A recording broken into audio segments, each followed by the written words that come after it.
you ever wanted to make a movie? Thanks to technology, anyone can make a movie today. Filmmaking has become the new garage band. Welcome to Framelines, the show about people making movies.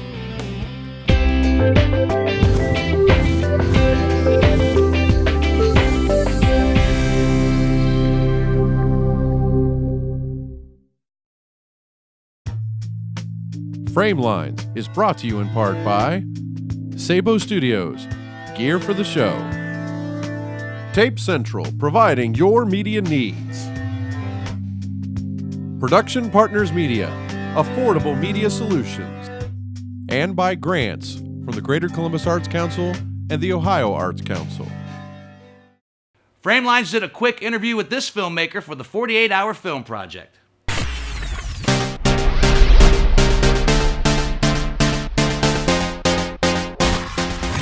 I was the director and producer of this piece. For this film, I wanted to do a lot with expression and gesture, and actually I was hoping to get a silent film. I've been wanting to play with time-lapse in a 7D, and I've also been wanting to play with slowing down motion and playing with that, speeding it up so you get some more expressive gestures. Other than that, creative, lighting, and more graphical elements for sets. The most amazing part of our production is really that none of us, save for a couple, really knew each other a month and a half ago. We're a very last-minute team. We worked incredibly well together, had a blast. That's probably the best part. Two of the most amazing people that are on my team are actually, they're right here with me. They came to drop off the film. It's Carrie and Emily, and basically they stuck it through. I mean, anything needed done, they stayed up. They made sure that I was awake in a half hour to sit back in front of my machine and crank out After Effects. They ran, they animated typewriters, they played with the lighting. Anywhere they were needed, they stepped in, helping getting people ready. They were absolutely fabulous. Saturday night, we're out there shooting, and I decide that my editors are coming in, we're getting ready to start with them, and I would like to make them some coffee. So I take my hot water pot, I plug it into the electrical socket, and we hear a pop. And as it turns out, we fried not only, it wasn't just the breaker that tripped, we fried the entire board. So my studio has absolutely no lighting. We pulled up our cars, we packed everything up, and we shot the rest of our film, the entire crew, in my tiny little apartment. We were all kind of burnt out and we needed a break, so this gave us something that was a little bit of a change of pace, and we actually rethought some of our more ambitious shots and found some better ways to do it, so it ended up being for the better. Yeah, we actually had planned on doing a little green screen. We did more than we thought we were going to do. It's just mainly for filling in backgrounds where we couldn't match it. You know, we matched the lighting up with the individuals and we threw them in front of a background. Most of it's black and white, so you'll never know. I wanted to animate people for this. Okay, how do you turn a person into an animated character? Well, number one, you exaggerate their motion, you play with the time, you stretch things out, you slow them down, you do that. Number two is you go into After Effects, or in our case it was, I did some in After Effects and we did Final Cut in motion for some of the effects that would have taken a lot of time. Just attach some graphics for glowing eyeballs, and it's mostly the characters' eyes that do that, and the Super 8 footage that we are projecting onto the robot's face. Advice I would give someone for a successful 48. I would give them a robot. It would be an actor. Yeah. Yes, you must have a robot. All right. All right.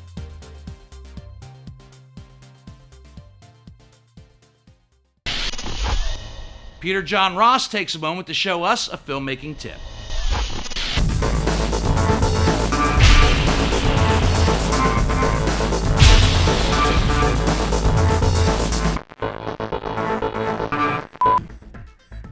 One of the most misunderstood jobs on a movie set is the assistant directors. The ADs do not assist with working with the actors and their performances, nor are they coffee-gating assistants to the director. The ADs are responsible for the scheduling of all cast and crew members of the entire shoot. The first assistant director is responsible for preparation of the shooting schedule and the script breakdown used to plan the shooting of a film or a television series. The AD works directly with the producer to manage the daily operations on the set during filming. as well as coordinating the necessary communication of details of future operations as the filming progresses. The first AD also tracks the progress of filming versus the production schedule, observing all rules related to union crafts, labor, contracts, and location agreements, maintaining safety on the working set, and working with the unit production manager to keep operational costs within the budgeted plan. A second assistant director is responsible for information distribution, reporting, and cast notification. And preparations during the shooting process, recording of all information relating to the working hours of the crew and cast, management of the extras, preparation of call sheets, production reports, and other documentation. On shoots with a lot of actors, the second AD's main job is getting actors to and from set on time and keeping them aware of any schedule changes. On really large shoots, there are sometimes a second assistant director or a third assistant director who takes on the responsibilities of the AD department, working with large crowds. Peter John Ross hosts a roundtable discussion, much like a film festival panel in your living room.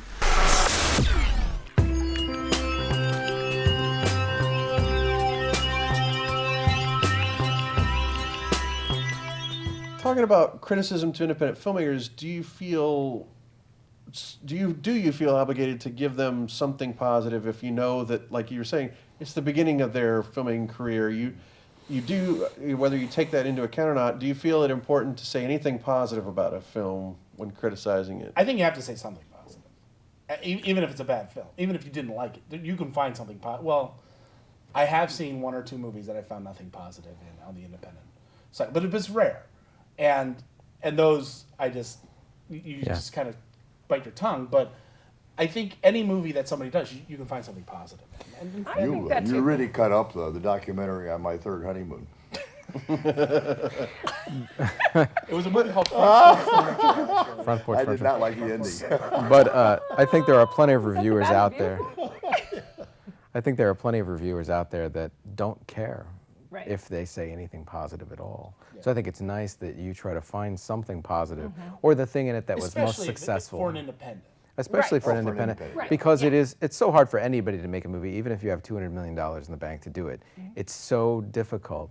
So it is nice for someone that they regard as someone to say something positive about their work, you know. Do you approach documentaries, that genre, differently than you would a theatrical film? And how much does the subject of the documentary and how you feel about that documentary influence how you critique the movie? Well, it depends, because documentaries are an interesting little monster, because part of it is after, sort of like in a post Michael Moore world, who really kind of manufactures a little more than he really should. Right.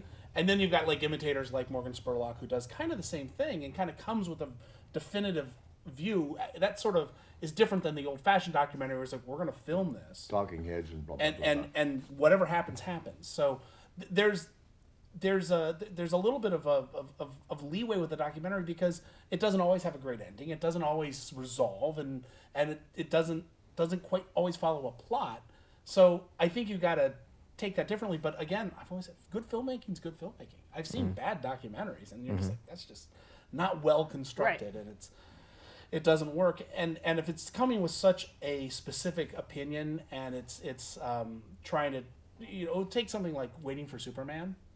That was the one I was just thinking of. Absolutely, Which I'm down on it because I don't like what they did in the movie. Well, what bothers me about Waiting for Superman isn't it's the You're fact brilliant. that You are brilliant. that I figured out that that's what you're talking. Well, thank you, Claire. But at the very end, it's very clear. It just becomes an ad for charter schools, and it takes off all pretense of being, we're going to find this from a documentary perspective, and it says, here's what we're trying to say. This is what we were all leading up to. And I think that's having greater impact even in Ohio with budgetary issues, and it's They changing showed it. people's The opinion. governor showed it to a select number of people. And I think that there's a lot of flaws in there, and that's the problem with approaching a documentary with a point of view to make a point. That's tough not to. It's very tough not to. It's having an agenda it changes the nature of what you're doing. I mean, Well, because the nature of a documentary, you get hours and hours and hours and hours and hours of footage, and you have to make decisions. And if you know what you're going to say beforehand, you're just like, I don't need that. Let's get rid of all You that. can omit the facts because you don't feel like showing them. Or the ones, yeah. And in a sense, it's no more true than the theatrical film can speak truth. Exactly. Yeah. Documentaries, because they're documentaries, doesn't mean they're more true. Oh, I absolutely. mean, we know that. Yeah. Not everybody knows that. Yeah. But And we're a again, select few. talking about how important do you think criticism is to an independent filmmaker?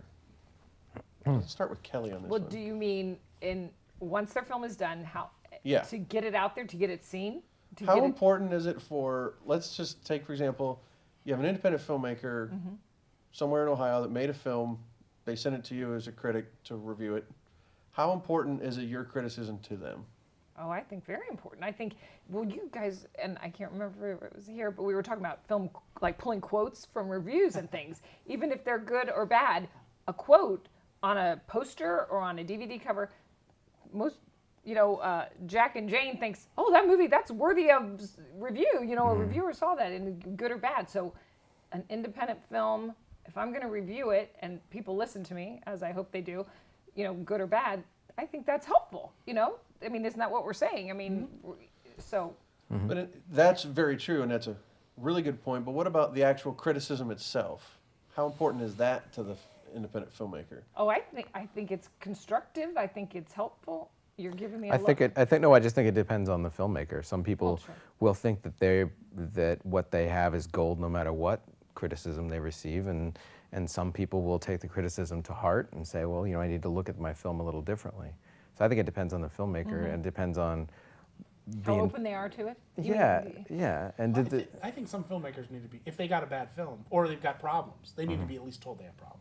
sure. Because again, these are people that are starting out. Hopefully going on from that. And Yeah. if they're smart, they'll say, oh, that's only Clay Lowe, or that's only Yeah. Kevin, or that's only Well, they- Kelly.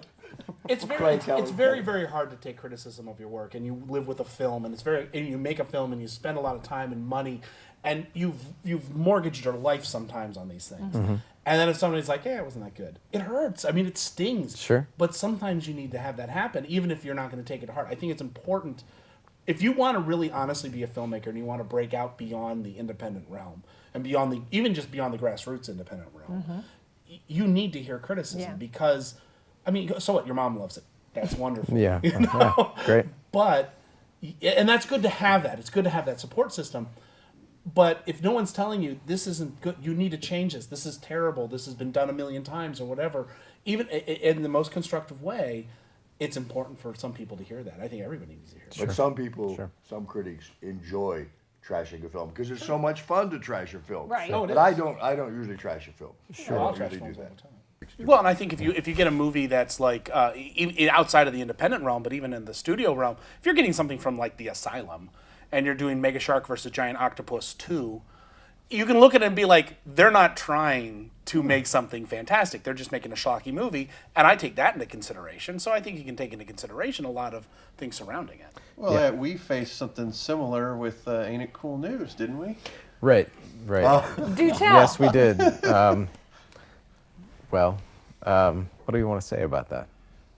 Just tell the story. So go for it. their initial review was, Well, I mean, we sent a copy of our movie. we dropped it off at Drew McQueenie. I dropped it off at Drew McQueenie's doorstep when we were in LA, and lo and behold, a review showed up. I don't know how long later, and 6-7 weeks. yeah. And then what happened? The first review was they destroyed the movie.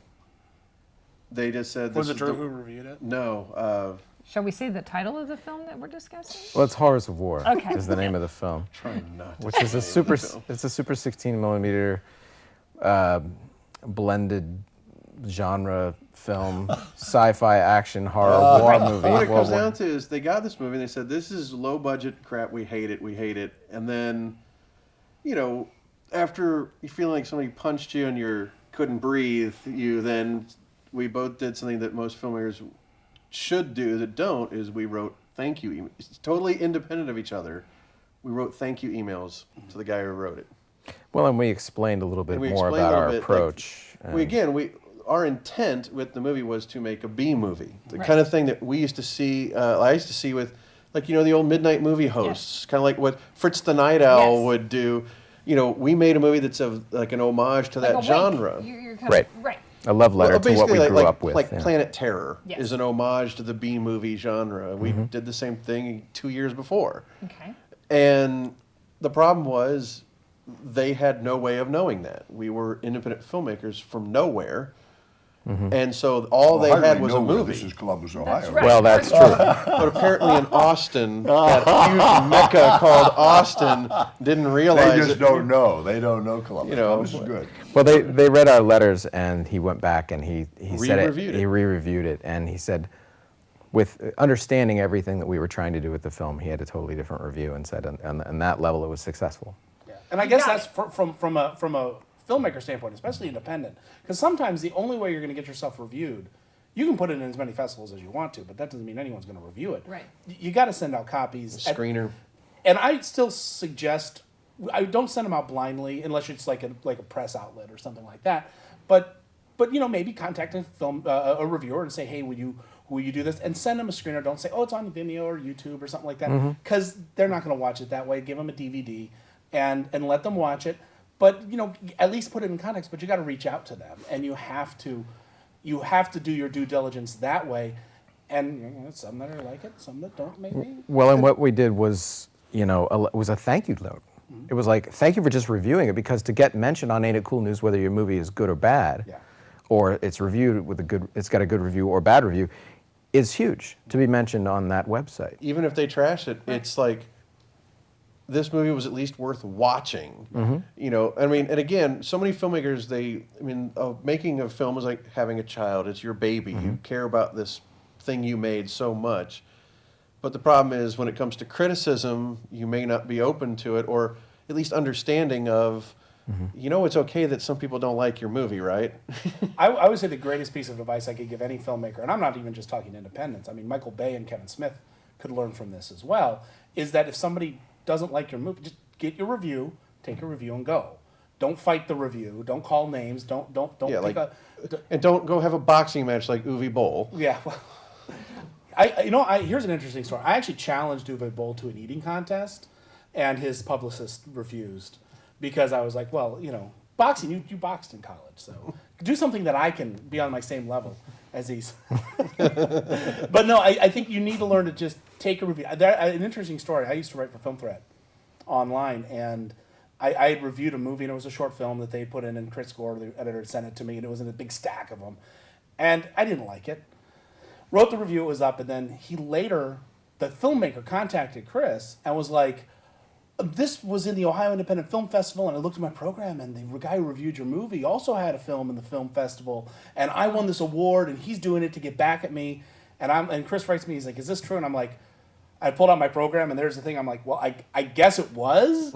I know now, but I didn't do it because I was out of venom or anything, and the guy looked like just a giant jerk. Right. I mean, it's like for the indie filmmaker, any review you get, even if it's the worst review ever done, you should say thank you. And you get it, because you get ink and you get covered. Right. It's not only there's no such thing as bad press, as much as this person took the time to watch and write about your movie, as opposed to ignore it, which I think is far worse. Right. Because someone then saw that and said, oh, well, I don't necessarily always agree with this guy or whatever. That sounds interesting. I think I would like to see that.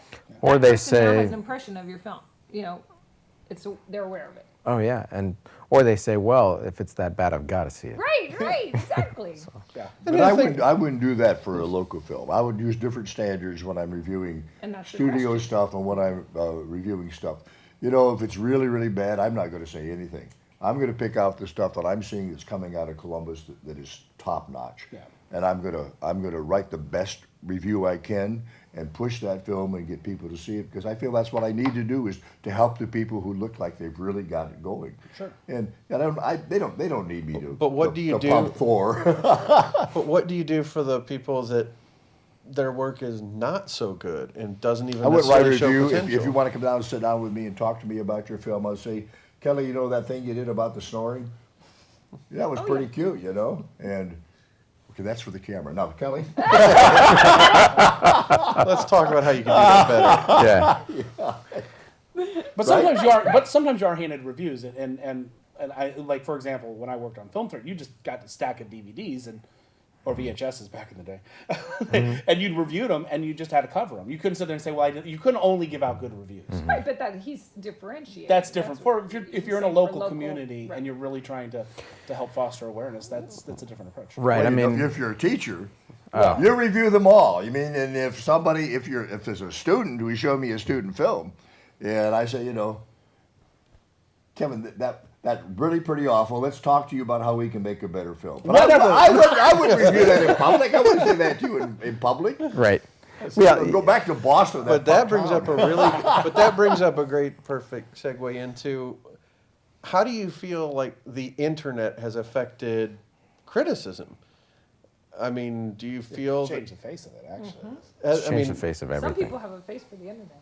Well, yeah. Ooh. Or Facebook.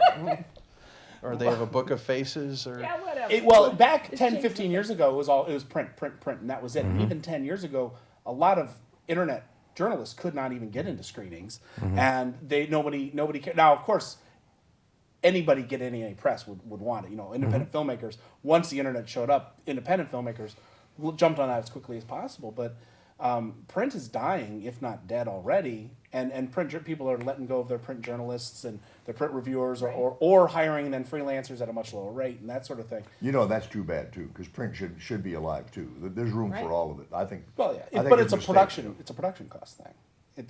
That's why.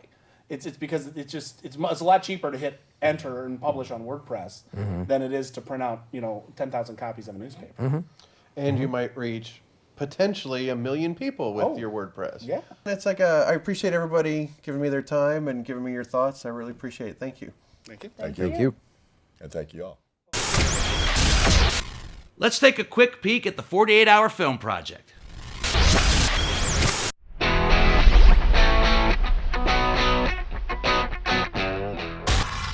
This is my 3rd year. The name of my production is called Eeny, Meeny, Miny, Mo. For the most part, the other years I tried to do everything, grip, to edit, to shoot, to try to get in play.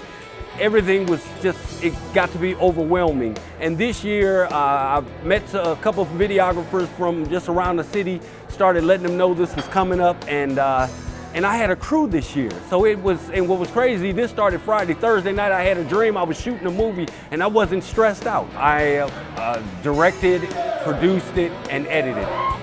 I called my crew and everybody who said they wanted to help me in it, and people came from Cincinnati, Cleveland to help me do everything I needed to do, and I had a ball. I had a crew, a team, and this was like one of the most wonderful productions I've ever done in my life. And I wrapped Saturday night about 8 o'clock, and whoo, it was just a beautiful thing. Did all my rendering today in CS4, and it started crashing today at last minute, last hour. That was the only pitfall that I saw, was just waiting. My editor, one of the guys that was editing it, wanted to make a fancy credit, do the fancy credits, and I'm like, forget that, just get it onto the disc and let's go. And but that was the only problem that I foresaw, or that we had. It was the only reason why we were almost late today. Everything went right. A good crew, people were bringing food, drinks, water, all that good stuff. I had a consultant with my script and stayed up all Friday night writing a script, and the guy came in who's in the movie, and he helped me rewrite it so that it flowed, and it made the editing, everything. We got all the lines, all my actors were there. We just banged it out like I've never done a production before in my life. It was wonderful, magnificent, awesome. It was all of that. Woo! Simplify.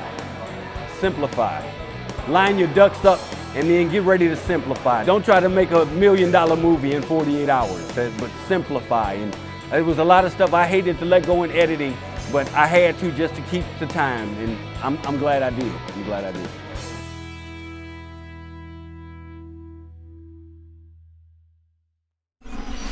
Peter John Ross takes a moment to show us a filmmaking tip. There are many names rolling in the end credits of any movie, big or small. Next to their name is their job title, but not everyone knows what these jobs mean. This series will attempt to explain and demonstrate what these people do.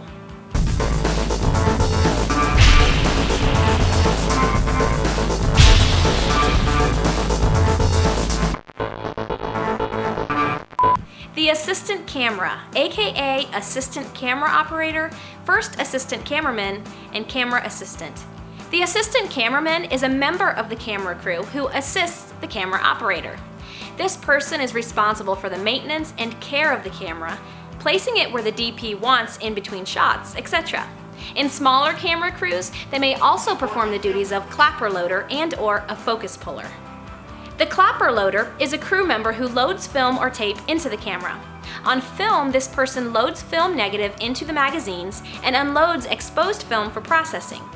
On a video shoot, this is now for loading and unloading tapes or dealing with copying footage from hard drives or data cards like P2 or compact flash or SD. They are also responsible for slating with the clapper. The focus puller is the person in the camera department that adjusts the focal length on the lens during a shoot for the camera operator. This job often entails making sure the focus plane is correct when shifting focus from one subject to another. Like all departments on set, the smaller the shoot, many of these jobs get combined into fewer people. Oftentimes, a DP is his own focus puller, or an assistant cameraman loads and slates, etc.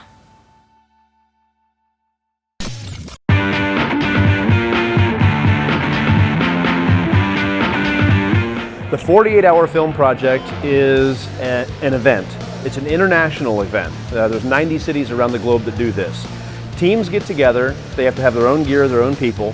They have 48 hours in which to write a script, film the script, edit it together, put a musical score behind it, and turn it in. And we screen it on a big silver screen, and it's every filmmaker's dream.